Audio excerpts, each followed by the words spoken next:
Good evening, everyone. I hope you're well. Welcome to the Wednesday prayer gathering. Hope you all have been having a nice week. When we come on a Wednesday evening, or on a Thursday at 5 in the morning, or 2 in the afternoon where you're at, or wherever time it is,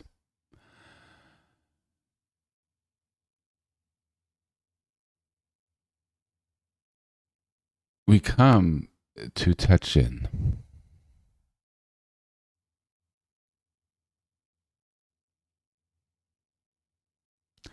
to connect.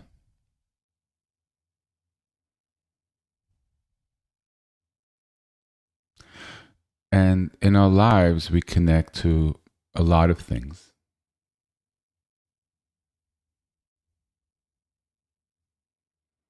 Other people, our work, everything that goes on, that we can meet with our eyes and our ears and our senses.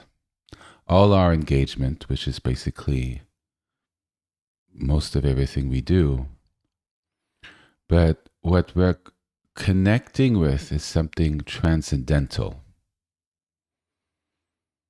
There's an English word. I should have looked it up before saying it. Something that's beyond ourselves, something that can't quite be touched, something that's beyond, but it's more than beyond. It has at least for me, when I hear the word, it's got almost a powerful essence to it that's greater than what's physical. It transcends into something that's more expansive, that's less here, now, this, less impactful in a physical sensory way, but is wow. And that has the power to shape us and our lives. So when we come together to pray, or even to study by oneself, or to take a walk, or just to chill out somewhere. But it's not just chilling out to tune out, or chilling out for getting drunk, or, chatting with friends. No judges, that's fine. You go out, dance clubs, have a great time, and you're chilling. I can do that. But this is more.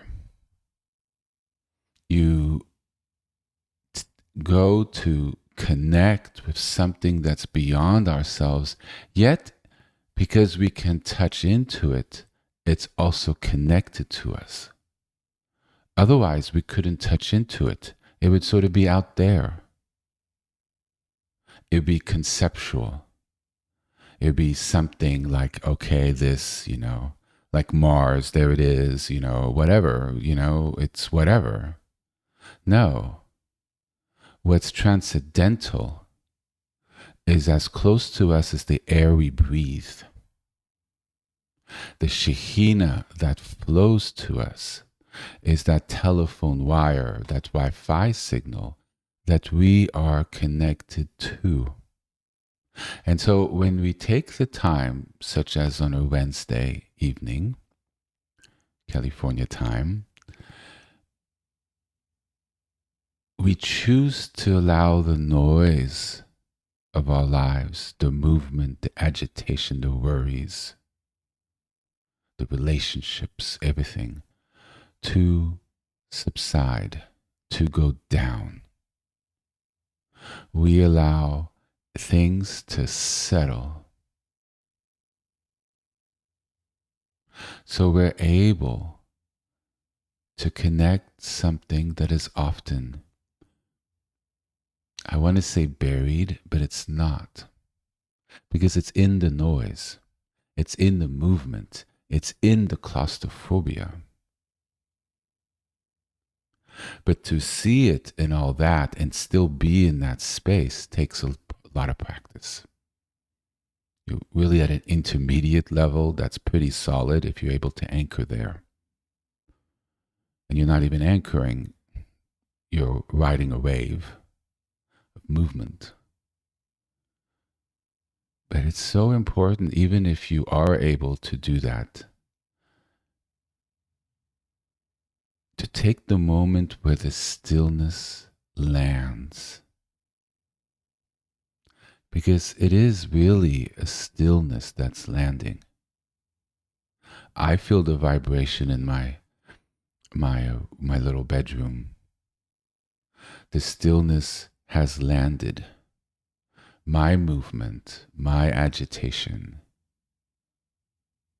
has subsided, and I could feel the energy in the room has become stiller. I've opened the window. My little space heater was too hot, so I opened the window. And I hear the fresh air come in, the cars whizzing by. But I also hear the stillness beyond the sounds. And the frequencies in my room settled. The dirt in our glass, to use an analogy I used a while back, all the grit in our glass calms down. So if you put sand, for those who didn't hear it, it's a motif. It's something that's often said you to teach many different things. But here, in the way I'm using it, you put dirt. Let's take sand in a glass, sand, and you shake it up. So the clear water becomes all murky. You can't see through it. But as it gets still, all those particles of sand settle to the bottom. And then you're able to see the clear water again. So when we take that moment and decide to touch in, to decide to stop agitating our glass and to sit still,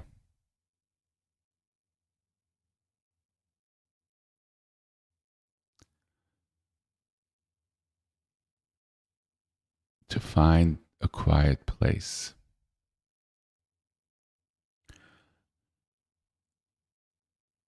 The inputs, the things coming at our senses are no longer there, and our energy settles. Our energy affects a room. So the energy in the room settles, which in turn settles us. And so we're in a feedback of calm. And in the stillness and in the quiet,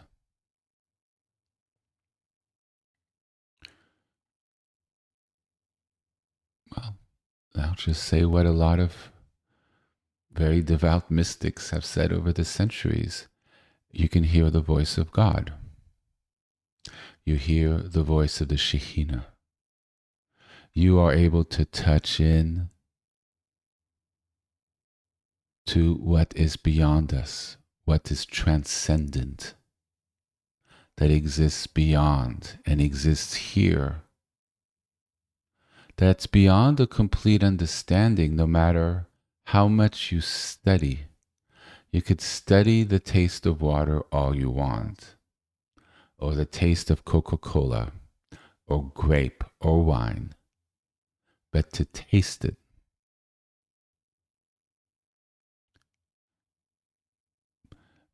1,000 books can't quite describe what the taste is. By settling, you're able to align your frequency and get to know the taste of it.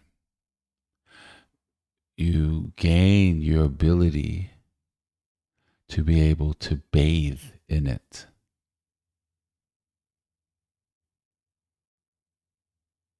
Your body starts recognizing its frequency. the body is able to align its own base frequency to that of the transcendent. And so as you touch into that space more and more, as you practice more and more, you're able to take that alignment, that frequency that you're able to tune your body towards out into the world, into your work, your relationships, into your soccer practice, into the chaos of the world with all its worries.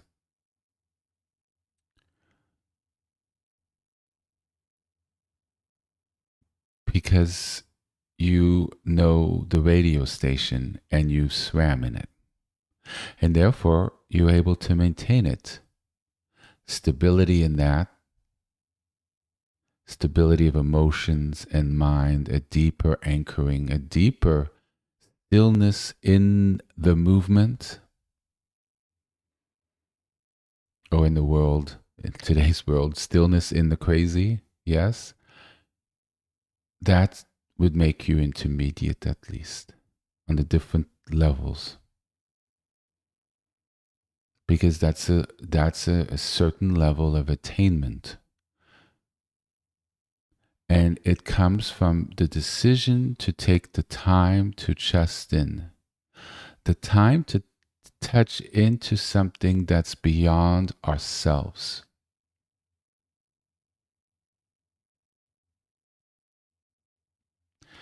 To touch in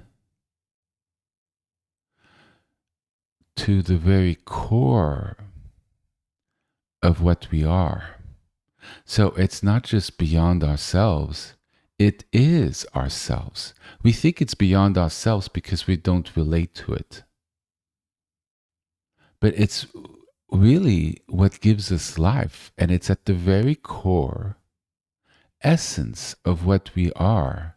But with all the movement, we don't feel it.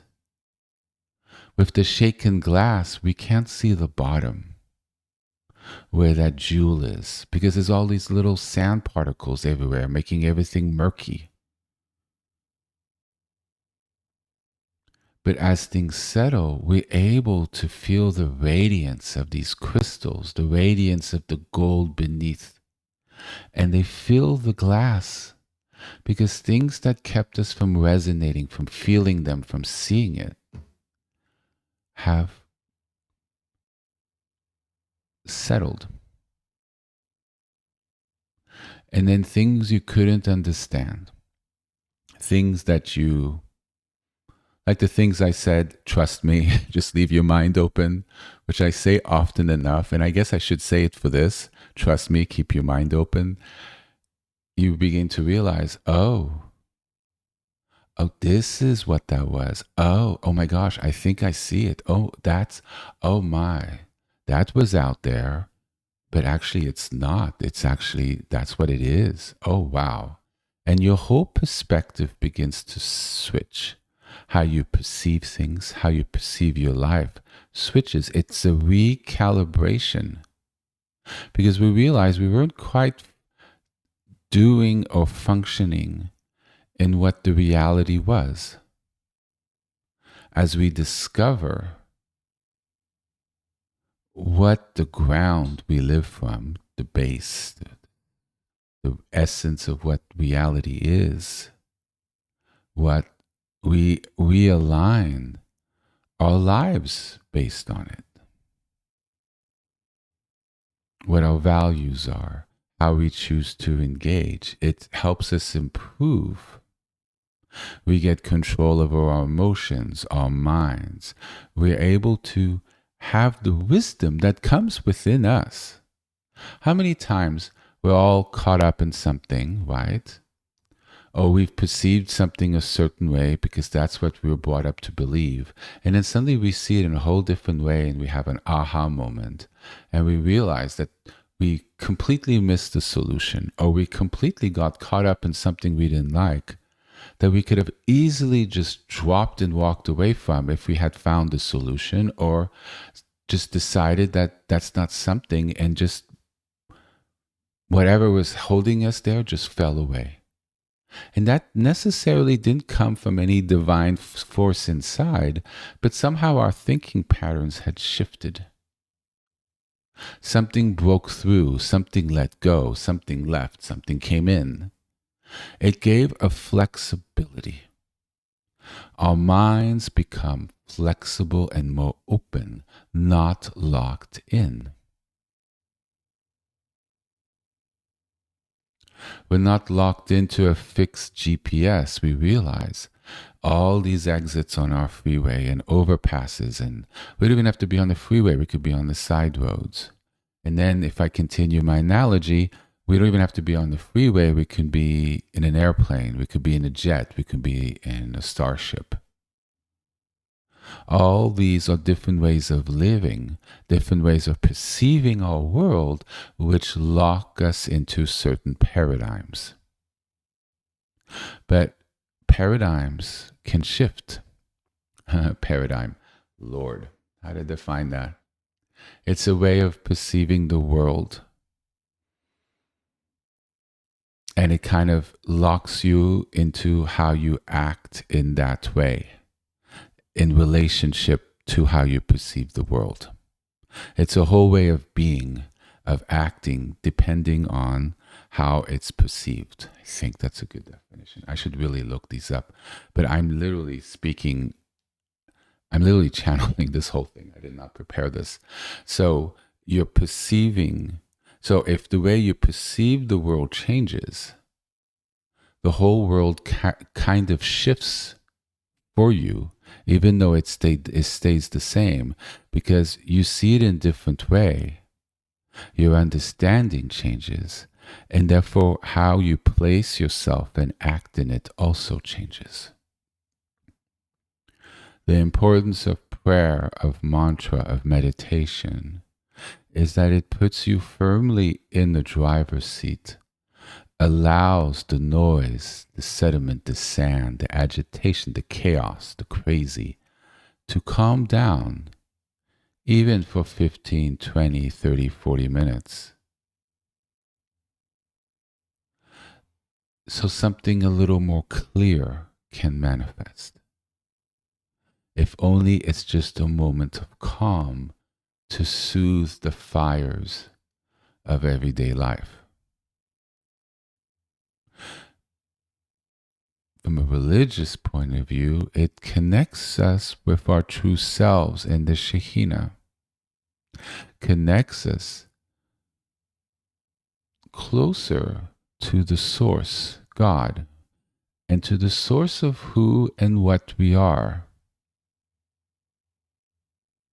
Not who we think we are, who we like to be, or even what this world thinks we are, and what we are, our standing, our position, whatever it is, but to what we truly are at our core.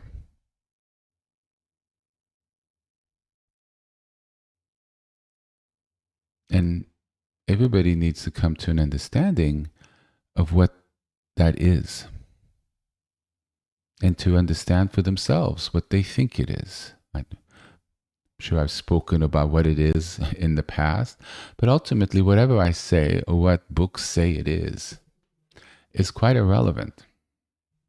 I mean, it's important, mind you, but until you understand it and feel it for yourself, it hasn't completely landed. Because once it lands, it grounds you. It gives your life purpose. You now understand, why am I here? What's the purpose of life? And you understand what gives life meaning. And it could still be doing exactly what you're doing. Doesn't mean anything has to shift necessarily, but it becomes more transcendent. Your life becomes more internal, beyond. Because you've connected something beyond the movement and the physicality of everything. You've connected to something that came before, that's continuing afterwards, and we're in the present. But ultimately, it's beyond time.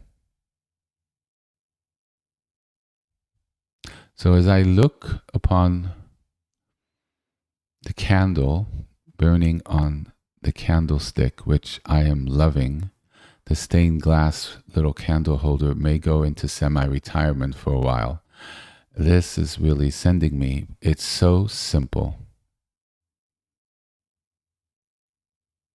A Shabbat candle holder with a candle and quite a large flame that's open. No glass, no colored glass covering it, with the Aleph in the background. But the light of the candle, as I speak, I'm staring at it. It's quite extraordinary. It's a little over an inch tall. There's no lights on in the room, other than my little computer. Yet it's not so bright that it hurts my eyes. And the light isn't white, it's yellowish. And it actually provides the right amount of luminosity, of light, to fill that little nook in the room, that little space in the room. But it doesn't blind me. I could look beyond it.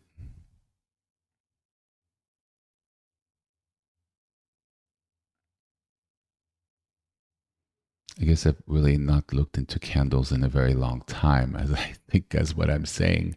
I don't think I quite remembered what looking at a candle is. But what strikes me is the peace of it. The flame is just being. It's lit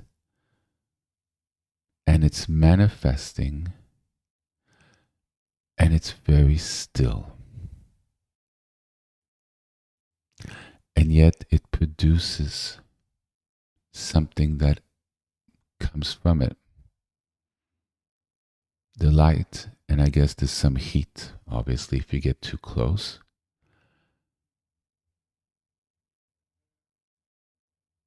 But it's there in stillness, sort of levitating, a foot from the wall, in open space, being held underneath. And there just comes up one candlestick, a candle, and then a flame, just hanging there in space.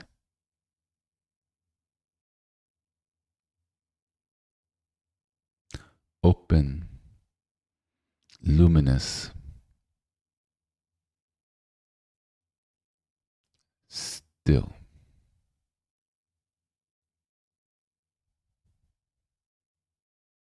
It rests in Shalom.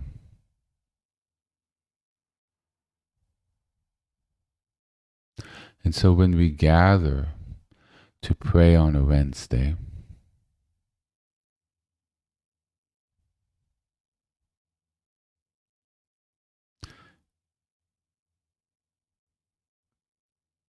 I find this candle to be a great teacher for me. When we sit and we are in front of something still, it brings stillness to us. It can bring concepts to us. Makes us wonder.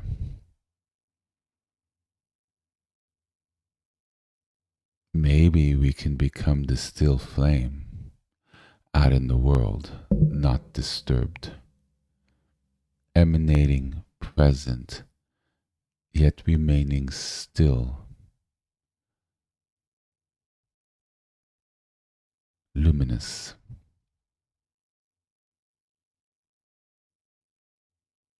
We allow our senses to calm down by looking at our candle.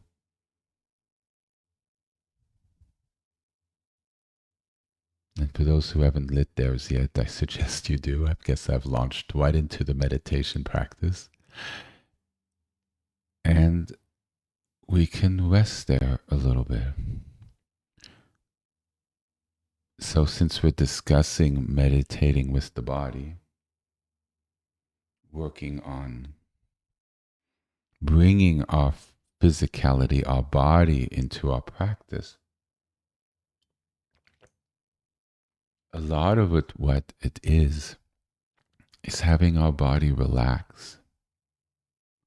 So the energy of the body and the energy of the mind, the energy of the eyes flow. It's not boxed in. What I see, my kneecaps feel. When I relax, the whole body releases, and we put our awareness, what we feel, what we sense, into our entire body. So the relaxation, the being, the relationship with the candle, it's all of us relating to it, not just our brain with our eyes. But we feel that the sense of what that is transported through our body. It's like going into a hot tub. Our brain feels the heat, right? Our hands feel the heat. It can be shocking. So you go in, you're like, oh my, oh my, oh my, oh my God. You're like, I'm going to be a lobster in here, right? But then at some point, something gives away and you relax and release into the heat, and the whole body just goes, oof, and you melt. And a nice little glass of wine or beer helps sometimes. And you relax. And the feeling of the tub becomes all of you. And where does the water begin? And the tub and your body and everything, you dissolve, you melt. Because the heat was no longer in your hands or your foot or your skin. The feeling of what that is has flooded your whole being because you can't resist it anymore. It's too strong, and you either get out or you relax and let it go of your resistance, and your body adapts, and then all your pains go away. In a way, with prayer and meditation, it's the same thing. By relaxing and being aware that we have a body, and remember breathing out, relax, let go, let go. And as you relax, things crack, things move. Because the muscles and everything's relaxing, we are unifying our minds with our bodies. And we're become one whole organism. And things are able to move through, and there's also a deep grounding. A lot of our emotions and things we go through in life is because our minds aren't grounded. It's sort of there above the neck, but we can ground it a lot in our bodies. Because the mind is a lot of air energy, like air blowing around. You see, air blows, leaves go everywhere. It's chaotic. Air's very tornadoes, right? Don't sometimes we feel we're in a tornado? Yes? But the earth is still. The tornado can blow all it wants above the ground. Now, unless it really digs into the ground, but mainly, how deep into the ground can it go? If you're 10, 15 feet under the ground, I don't think a tornado can do that much. It's everything on the surface that's in trouble.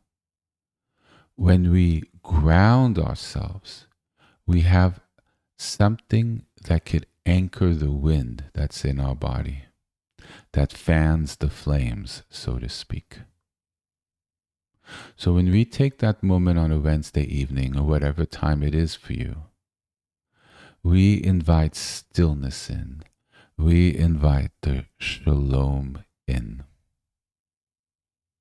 And by inviting the stillness and peace, we're inviting wisdom, transcendent knowledge, a new way of being. We invite in transformation, a reset to factory settings, a reset to new paradigms.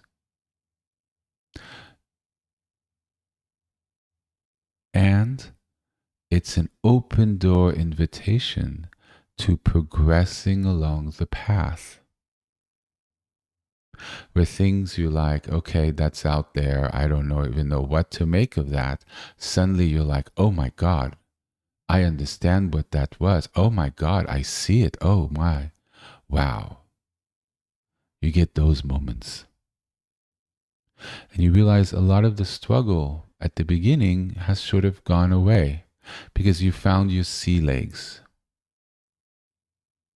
You found what's being pointed towards. Doesn't make the rest of it easy. It doesn't. Life is not easy. But you live it a different way and you have tools. And you can go through a lot more because you're anchored in something that's real with a capital R. So, my friends, I hope I have not created another teaching that I have to replay on Sunday. I may just have. There is something on Wednesday evenings and teaching at night that is very special, especially in the winter meditation time. Because what we're really doing is connecting with stillness and deeper parts of ourselves. And there's something about the evening when we're trying to connect with our bodies and work with the deeper part of what we are physically, that the evening kind of unlocks something. You know, in the morning, there's a lot of ideas, a lot of thoughts. I'm a morning person, like an extreme morning person, like I'm up at 4 a.m. type of morning person. I am the best in the morning till about 8 or 9.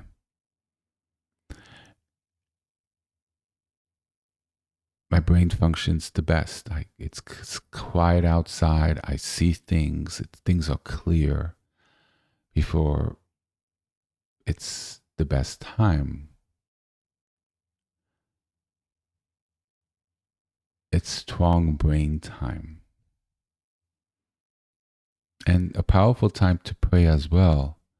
But the evening, my brain is off. Well, clearly it's not. But it's not my brain. Do you see? I'm not thinking. And I'm not trying to think of what I said. And I certainly don't have any notes. And I certainly have not prepared any of this. But it gives that open space where something new can emerge. Something transcendent, something beyond us, beyond what we might even create and try to type up to present. Because in that settled open space, it's full. It's not empty. And it's trustworthy. Once you connect to what it truly is, that you're not thinking something else is it, and then you trust that and it's not quite it. And with time, you get confidence. And as you settle and let go, the only thing you could really settle into at the core is the reality. And you'll know when you're there because you'll feel really anchored and still in yourself, and you can trust what bubbles up, and you can trust where it's guiding you towards through experience and through practice. So to give you an example, and I feel uncomfortable because I'm using myself an example and what's been happening for the last 30 minutes. I'm just speaking. I'm more careful with my words. I see the words as they come up, 2, 3 words at a time. I often don't know how this sentence is going to end, and I often do not know what the next sentence is or where this is all going. But I know I've studied enough and I have enough knowledge that I can trust the flow. And I'm aligned and I'm looking at a sacred space and I feel the energies are open and something's and the flow. And I'm releasing into the flow in trust that I won't say anything inaccurate. But as I say it, my mind is registering what I'm saying and I'm making sure it's correct, as well as I'm sort of guiding it when I see it maybe needing a little guidance in this direction, or I see, oh, this is a good direction to go in towards. So my hand is somewhat on the wheel, but there's also a great amount of trust through practice, through gaining skills, through receiving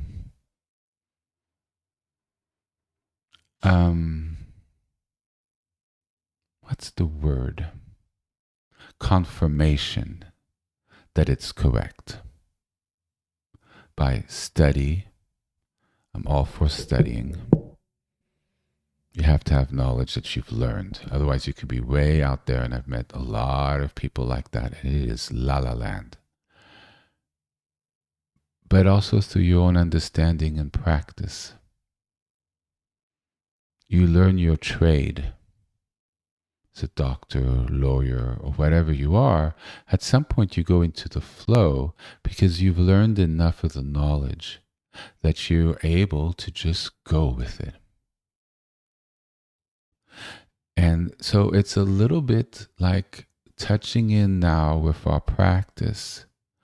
We gain confidence in ourselves, confidence in our inner voice, confidence in God. We calm the waves, the air, the water that's all stormy, and we go a little deeper below the waves, another analogy I've used in the past, or we ground ourselves like a rock on the earth. We're still subject to the elements, the rain, the wind, but it doesn't affect us as much.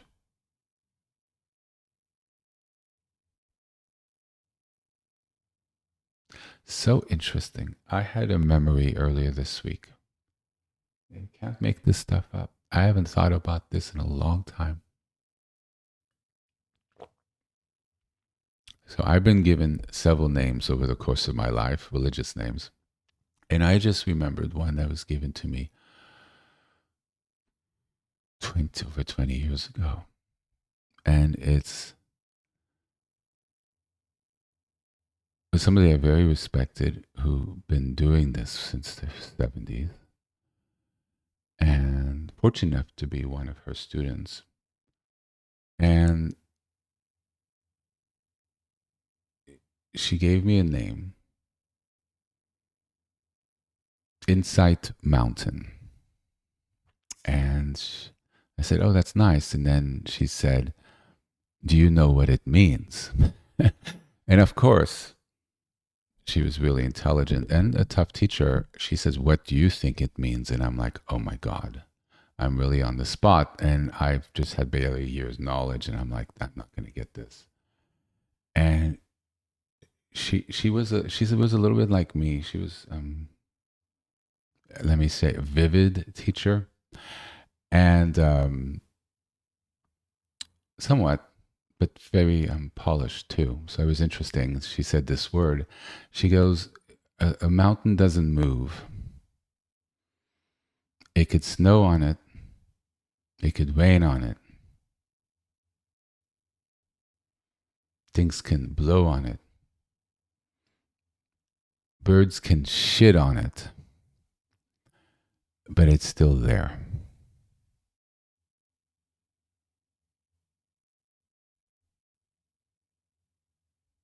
I'll never forget that. I'm still working on it. I have not attained that.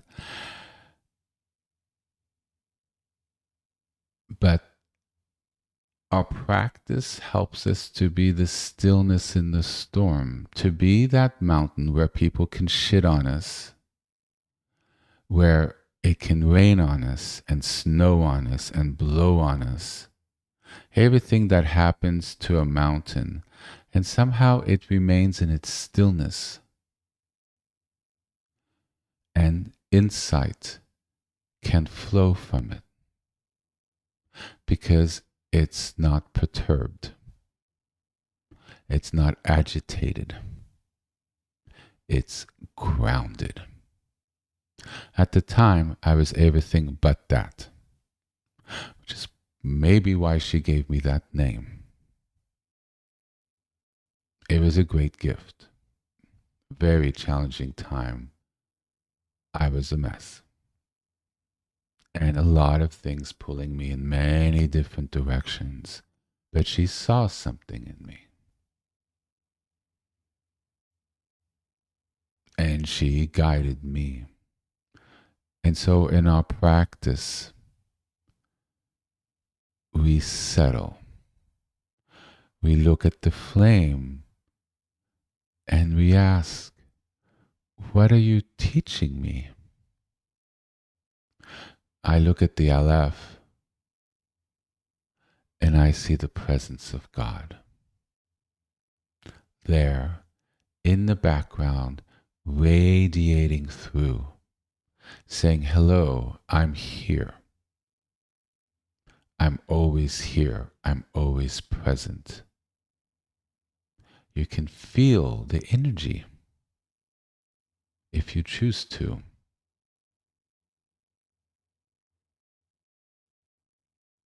We can feel God throughout our day in the movement, in the stillness, in the happy, in the sad, in the health, in the illness. When we're awake and when we're asleep. The stillness can be found in all of that. The wisdom can be found in all of that. Transcendence can be found in all of that. And if it truly is there, you're very advanced. But then at that point, there's no more beginning, intermediate, advanced, or any of that. You just are. And then you're living in a perfection that I think God always intended for us. Not being lost in the winds and in the fire and in the earthquakes of our lives, but to flow on the current of the Shekhinah, on the current of beauty, of wisdom, and of Shalom. So,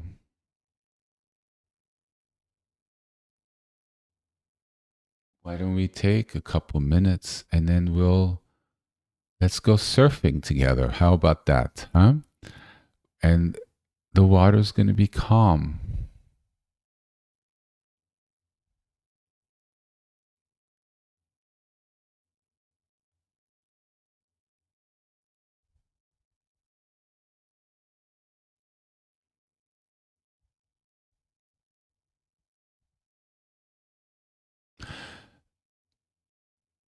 Where this is interesting. I didn't think about this analogy.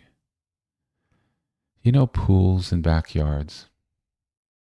So you have this little inflatable raft, right? And you get on it with, a little Mai Tai or Cosmo or something, and you just float and it gets still and you kind of fall asleep. Yes? In a way, a lot of the waves in our pool is because we move around. And so our little raft rocks. But when we just lie there, there's not that feedback of waves that moves us and shakes us, and things become very still. And so when we come back, people go to the restroom, get a nice little glass of water. If you're a little hungry, you eat a little something. Then we're going to come back. And then we're going to work on relaxing and being in the shalom. So I was only going to give a couple minutes, but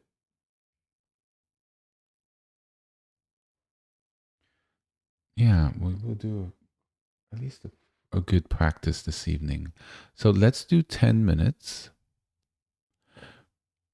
But also during this time, stretch. So we can hop right into it. The parts of you that are tight, stretch a little bit, especially the legs when we go into a sitting posture. And if you're new, my website has a whole page dedicating on all the different sitting postures that they are. I've listed almost all of them. I think all of them. I don't know, but all the main ones by far. And you can find one that works for you. And, if you have a candlestick or just a tea light, maybe put it up without anything around it and put it up a little higher so it's not quite on the ground. So you could look directly at the flame. Or if you have a candlestick you would like to use, and have it sort of there. Over centuries, many people have prayed while looking at candles or just having a room lit in a candle. It creates an intimate, sacred space. Lovers make love in rooms lit with candles. It connects us to something holy and special and intimate and beautiful, something very innocent and tender. Well, it kind of sounds like the shalom to me. But it's really the qualities that are us when we're not shaken and things are allowed to settle. So 10 minutes, my dear friends, and I'll see you soon.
Okay, so if we start coming back, I'm still doing a few stretches, so let's prepare ourselves.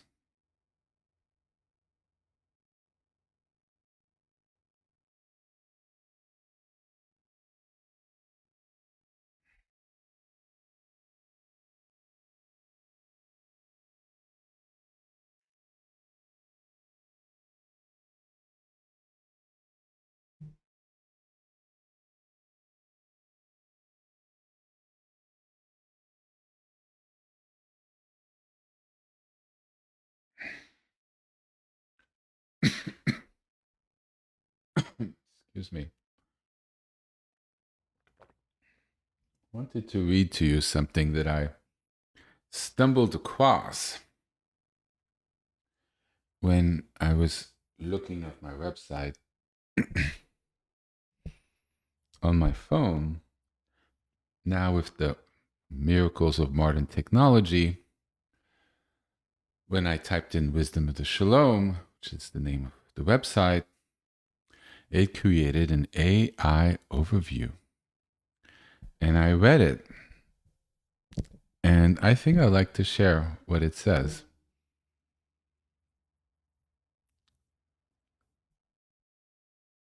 The wisdom of Shalom, and it's speaking here generally, so not so much to do with me. It took the name of the website and made it a, I don't know what the grammatical word is, but as if it's describing something. So the wisdom of Shalom, and they put Shalom as a capital S, is about achieving holistic well-being, completeness, and right relationship, extending beyond mere absence of conflict to include justice, prosperity, health, safety, and unity in all aspects of life, personal, communal, which is our society, and spiritual. It's a call to live fully, care for creation, practice justice, and find wholeness through wisdom, God's grace, and connection. Core concepts of Shalom: wholeness and completeness. Shalom means being whole, lacking nothing, and having nothing broken or missing. Being made Shalem. Total well-being. It encompasses peace, but also prosperity, health, security, righteousness, and justice. Right relationships, right, R-I-G-H-T, right relationships. It involves unity, seeing the good in others, mutual care, and generosity, person-to-person grace. Divine source. God is the source of Shalom, often called Yahweh Shalom. The Lord is peace.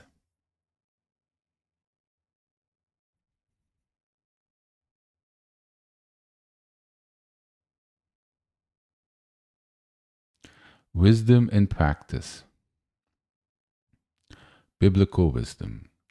Proverbs, book of Proverbs, teaches that wisdom's path leads to peace, while the Bible, the Tanakh, shows shalom through acts of grace and care, personal growth. Wisdom and practice involves self-improvement, finding purpose, and building healthy connections, often using teachings from spiritual leaders, and I would say religious traditions, to find real-life tools for happiness and meaningful lives. Communal life, building unity in homes and communities, creates shalom in the world, requiring setting aside differences and working together. Stewardship. It means caring for creation and governing with protection and justice.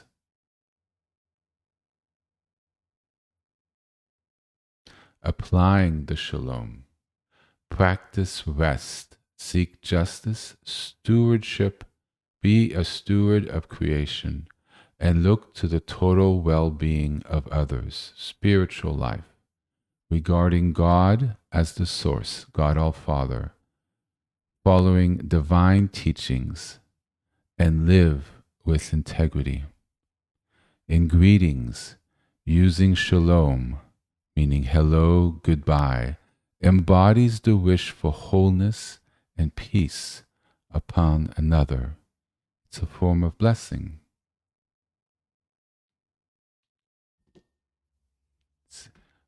The reason I call the website and what I do the wisdom of the shalom. It's the reset to the core within us. We rest upon the shalom, the peace of God. And the candle before us reminds us of that. When I light a candle, I ask God's presence to manifest in the flame. The living Spirit of God being manifested. It's something tangible.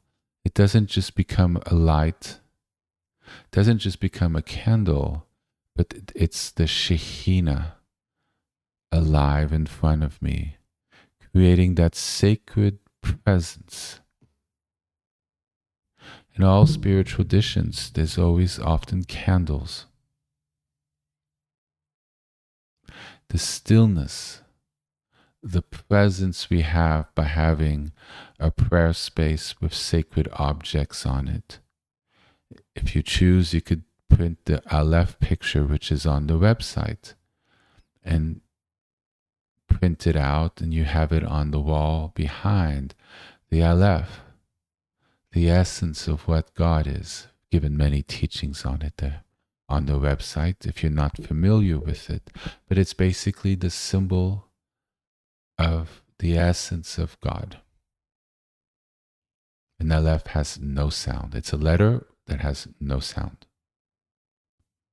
And it symbolizes divinity. And it's the first letter of the Hebrew alphabet. God comes first, and from that flows everything else in creation. So let's take a moment and we'll start.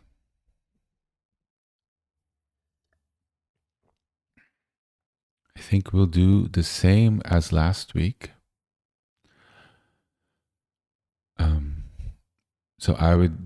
My personal practice is the name of Yahweh, so I would do Yahweh Shalom, and feel free to do whatever name you feel called, and you add Shalom at the end.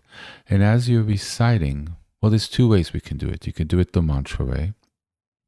And as you're reciting, remember to breathe and to relax.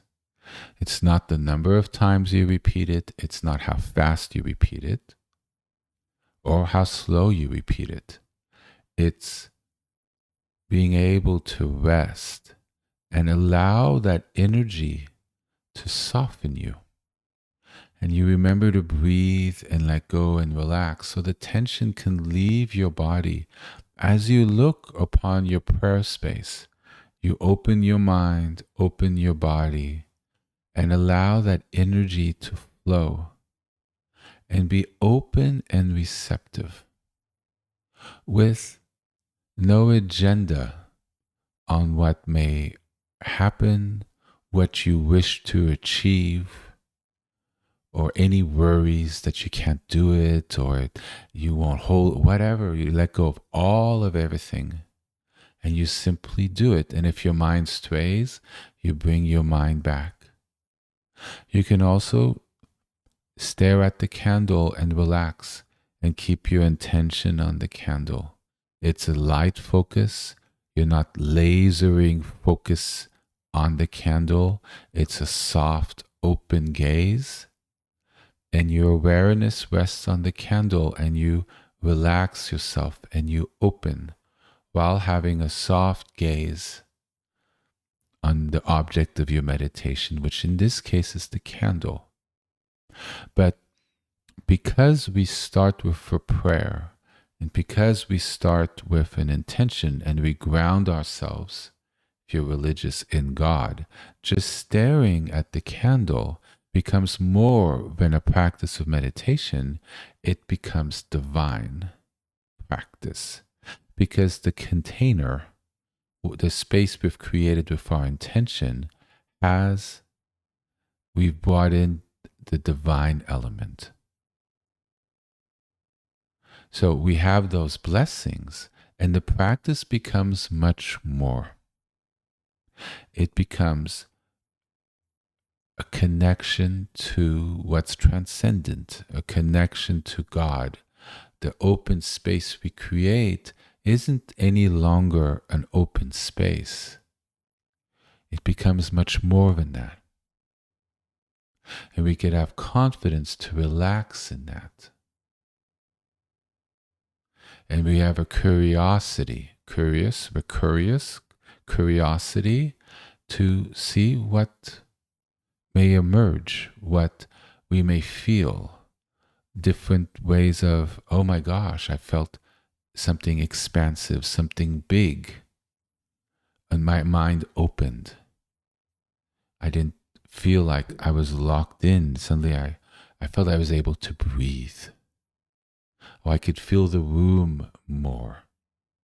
So these things are possible.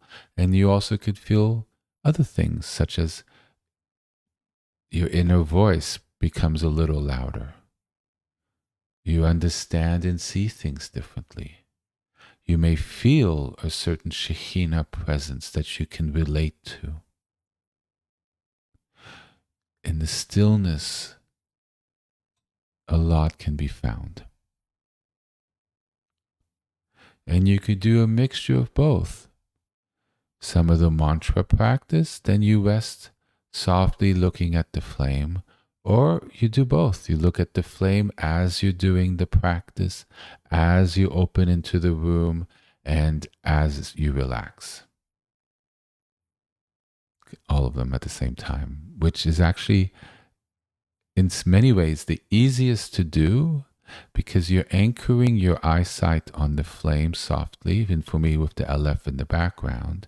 You're saying a sacred name that has the word Shalom, and if you listen to it, Shalom itself is extremely relaxing.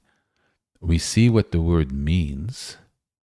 So it has those qualities by its very definition, and it's been used in that way for centuries. So the word is actually a mantra on itself by how it's been used. You put God's name in front of it, who's the personification of Shalom, the embodiment of Shalom. Yes, so all of these things are leading to it. So we're staring, we're relaxing, we're reciting the name. And if you have prayer beads, that also anchors your awareness. And as you move them, as you've prayed with them in the past, those energies, those divine energies that have been infused in those beads also flow through. And so you've created a beautiful space that's can feel extremely sacred. And you rest in that space you've created as you're doing the prayer or you move to stillness. So it's a very dynamic space. It's very alive. There's actually, ironically, a lot of movement in it. A lot's going on. But also there's a lot not going on. And you'll see in all that movement, there's actually a lot of stillness and a lot of pregnancy.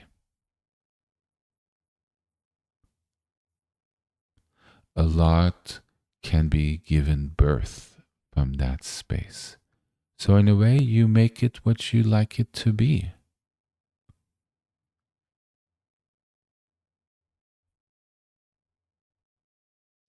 In a way, the whole spiritual path can be said,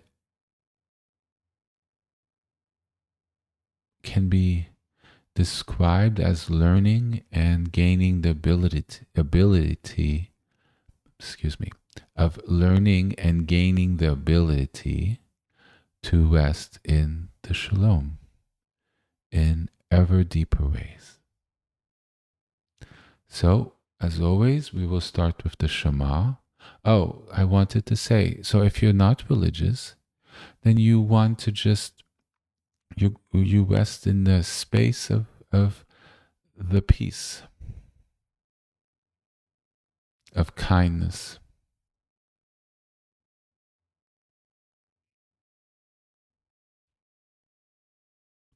It's, I view that it comes from God,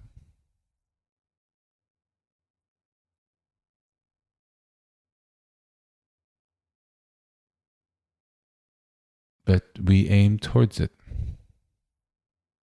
And hopefully these practices bless you as well.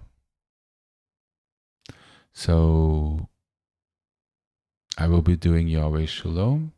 If that name is fine with you, please join me with that. If not, use whatever name works for you. If you're curious to use this name and you find it appropriate, well, hop on and that'll give you knowledge of a different name. And since a lot of people will probably be doing it with me, that energy will be there and that could help you unlock and have ability in that name as well. But you could use whatever name you wish, and we'll practice for a little bit together. Yes? Trying to bring in the oomph tonight. So let's see what we can do, right?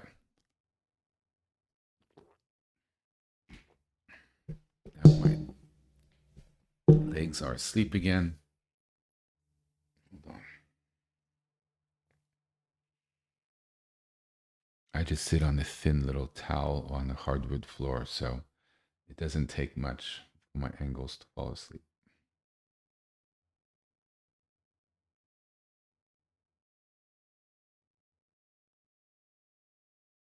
So we'll start with the Shema.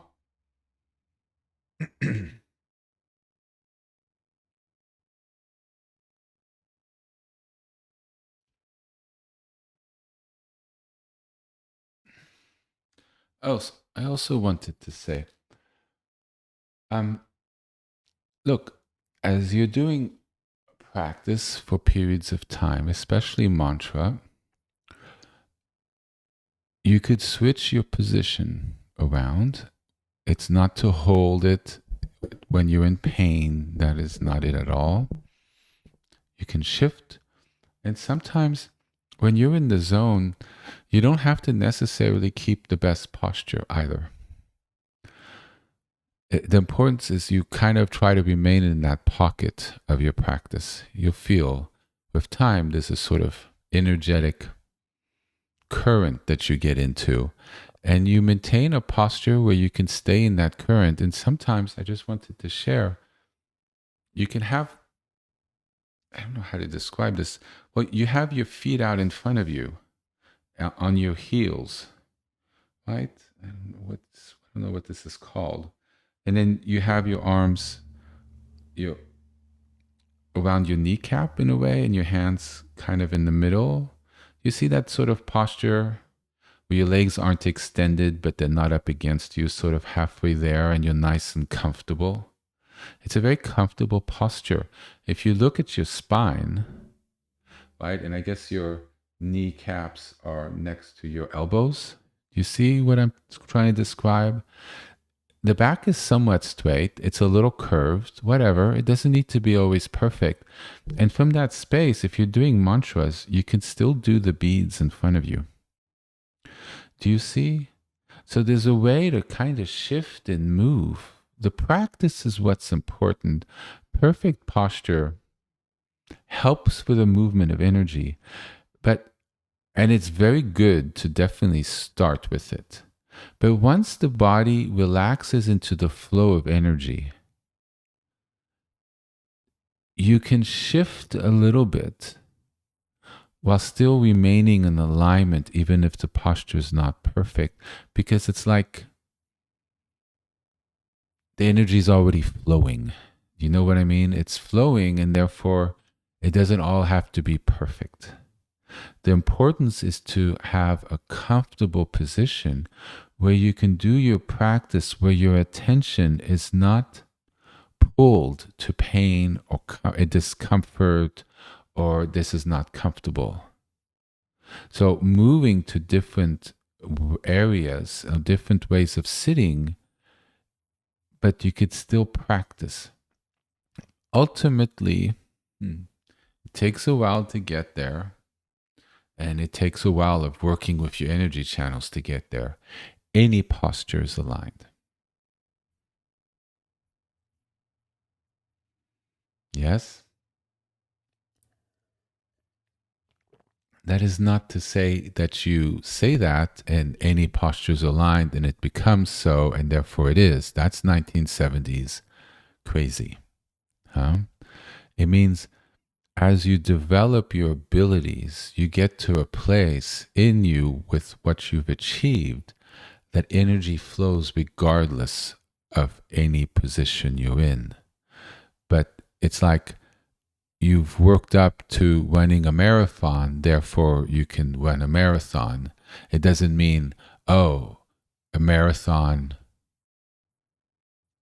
is possible, therefore I can decide to run a marathon. Do you see what I'm saying? So it's by working with it, one develops an ability that you can find the alignment in regardless of the position. It is a posture, it's an internal posture one has. It's an energetic posture one can have when the energy currents in your body are able to flow properly and have been healed. It's an advanced teaching, but I want to put it out there because dualism is the path. But ultimately, when you get to a certain point, good posture, bad posture is, it's conceptual, but that's which is important when you're on the path, mind you. That's what I'm trying to say. But you can transcend it. You're not trapped in good posture to do things. It don't need to be perfect. Just like this last sentence, I guess, which is not grammatical. It doesn't need to be perfect. So as you do your practice, the importance is to be enveloped in your practice, not to have the perfect posture. But when you start, it's always good, like when you start your car, you let it warm up a little bit. You let the fluids move a little bit. You have yourself in the right position. And then you can be a little more loose. But it's important that the spine and the neck kind of always be straight. But you can move a little forward. You could be a little curved, like with the posture I mentioned. Because I found myself quite a few times, and I didn't want to interrupt the practice for everyone, that I was in that posture. It's a very easy way to move your prayer beads as you're doing mantra. And after you do it for a while and your legs have calmed down a little bit, then you can go back into your posture. So there's movement, this shift. You're a little thirsty, you take a glass of water. You could say it while reciting the mantras in yourself, or you take a pause as you take a sip of glass, but you remain in the energetic space. And you rest in it. You're not trying to grasp it. You're not trying to get it. Like if what I'm describing is still not your reality, that's fine. It took me a little while. But you're not grasping for it. I need to get this. And somehow you're trying to grab it. It's actually not to be grabbed. that actually makes it harder to find. You just have to let go. It's basically let go, let God. You kind of let go, do the practice, and allow the practice to do you, basically. The practice will do what it needs to do. The names, the way we go about it, the prayer space, it's all in tune to a frequency. You just have to do it and trust. And, it's like putting your foot in the water. You're not going to just be thrown off the deep end. You're going to feel a little bit like, oh, this is nice. Oh, yeah, I like this. And then you do a little more. You approach cautiously. You see it. It's nothing. It's just calm space. It's just discovering the space that's you. It's an outward practice, but it's also very much an inward practice. And we're not creating anything that's not already there. We're merely allowing the sand to settle in our glass so we can see clearly the blessings that have always laid within us, that inner temple, that inner cathedral, that inner candle that is there inside of us, waiting to shine out, waiting to be discovered.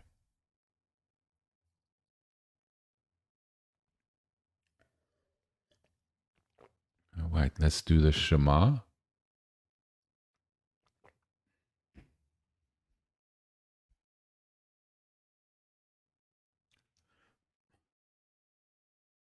So if you're using prayer beads, and I gave a whole teaching last summer on how to make them and different stones, I think June or something.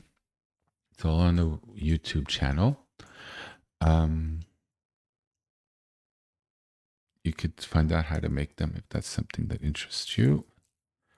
But when you pick them up, they're a little cold. So I rub them softly against my hand.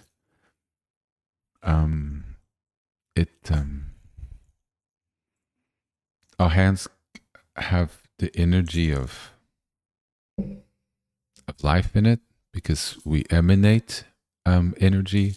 So by rubbing them a little bit, it sort of activates the energy that we've put into it. And I blow it into a little bit because the oxygen, the air coming out of our bodies also has life force in it.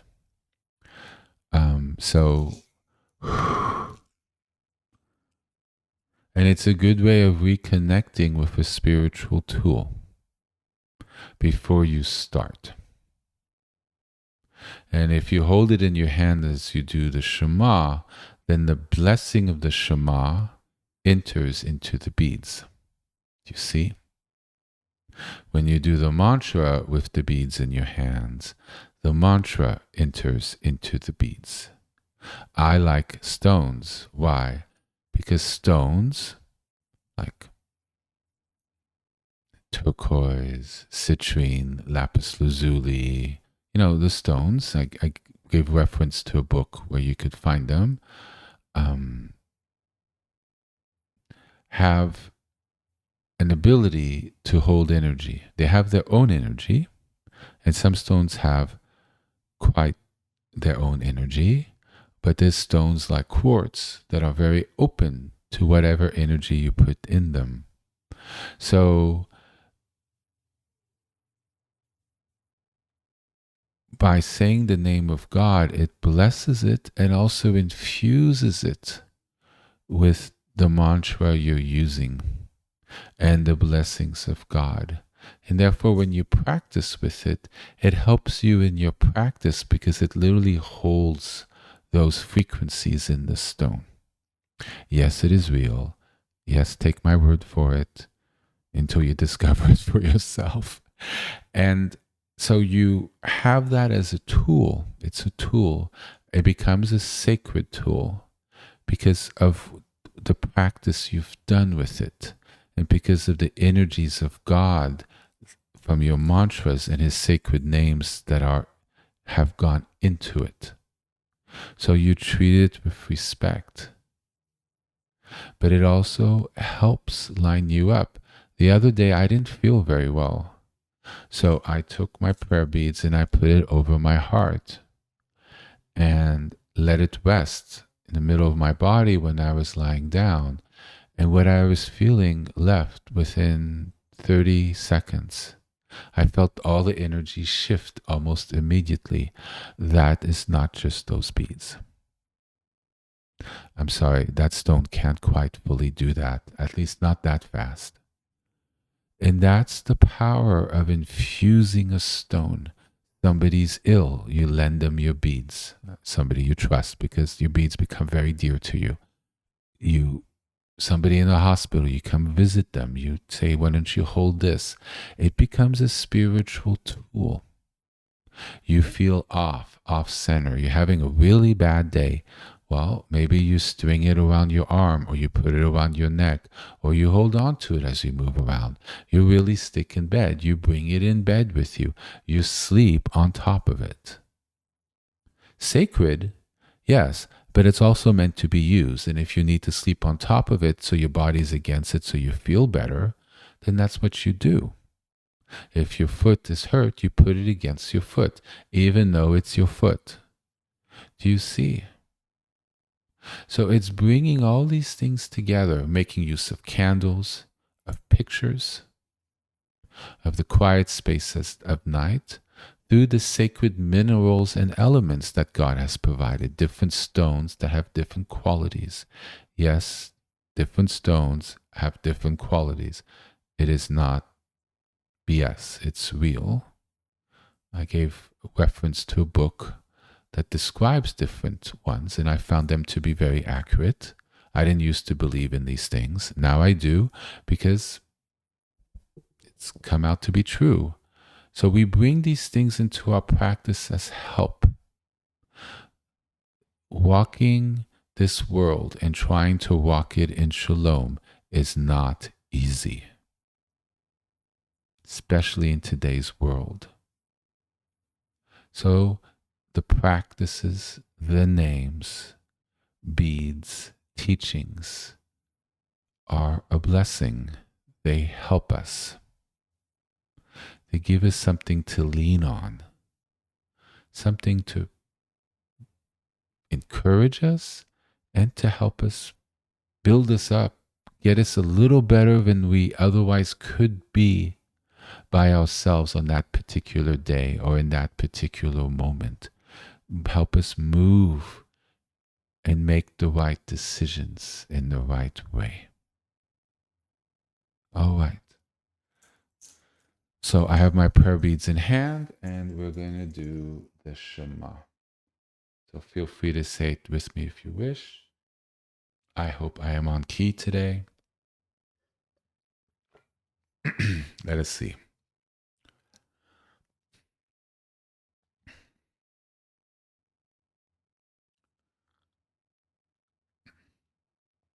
Shema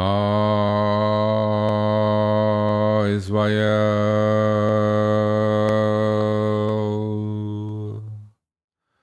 Adonai Eloheinu Adonai Echad.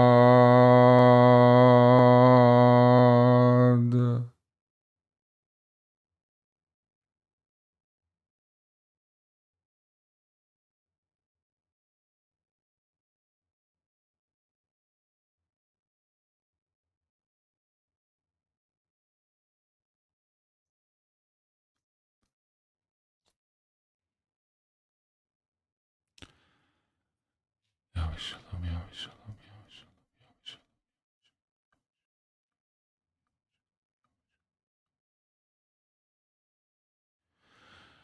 Yahweh Shalom, Yahweh Shalom, Yahweh Shalom, Yahweh Shalom, Yahweh Shalom.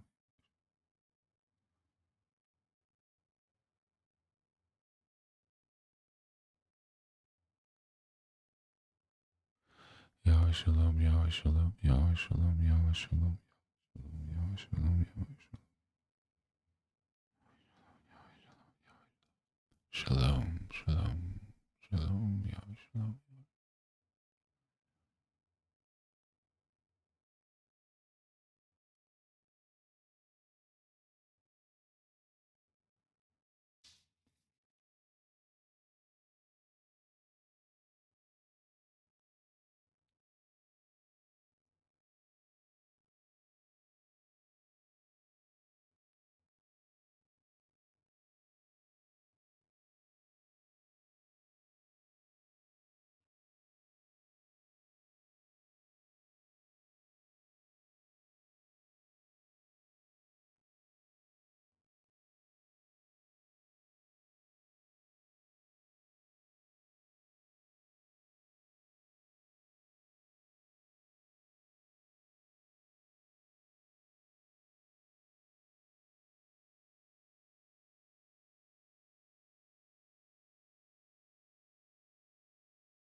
בצדקתך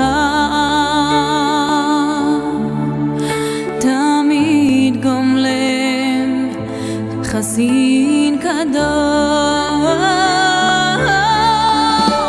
חסין קדוש ברוב טובך נהל עדתך יחיד גאה לעמך פנה זוכרי קדושתך שבתנו קבל ושמע צעקתנו יודע תעלומות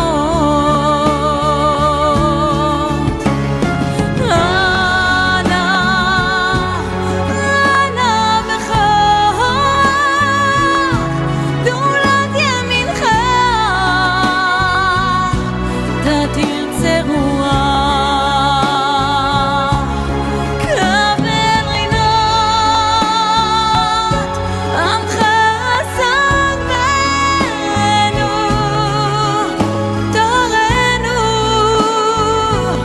טהרנו נורא שבתנו קבל ושמע צעקתנו יודע תעלומות יודע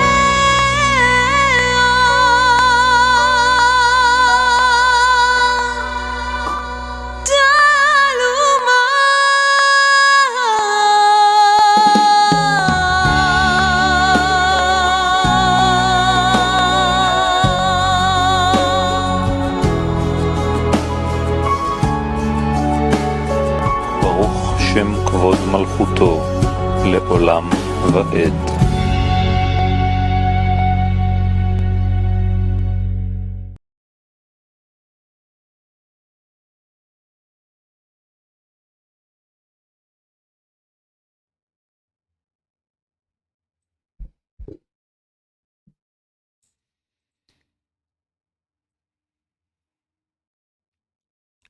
Thank you so much for joining me this evening.